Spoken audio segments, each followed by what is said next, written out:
একটা ছোট গ্রামে রাকিব নামে এক ছেলে থাকত। তার পরিবার গরিব, ছোট্ট ঘরে থাকত। প্রতিদিন সকালে সে ফাটা জুতো হাতে দিয়ে স্কুলে যেত। রাত হলে কুপি বাতির আলোয় পড়াশোনা করত, স্বপ্ন দেখত বড় হওয়ার। একদিন স্কুলে সায়েন্স ফেয়ার হল। রাকিবের কাছে আধুনিক সরঞ্জাম ছিল না, তবুও সে টিন কোটো আর ব্যাটারি দিয়ে বানাল পানি পরিষ্কার করার যন্ত্র।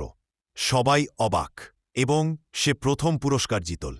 পুরস্কারের কারণে সে স্কলারশিপ পেল, শহরে পড়াশোনা করতে গেল। কঠোর পরিশ্রম ও রাত জেগে পড়াশোনার ফলে সে ইঞ্জিনিয়ার হল এবং তার স্টার্টআপ খুল পিওর লাইফ ওয়াটার সলিউশনস। তার তৈরি যন্ত্রে গ্রামের মানুষদের নিরাপদ পানি দেয়।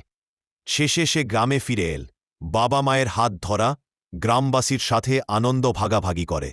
রাকিব এখন শুধু নিজের নয়, গ্রামের সকলের স্বপ্ন পূরণ করছে। শিক্ষা, জীবন যেখানে থেকে শুরু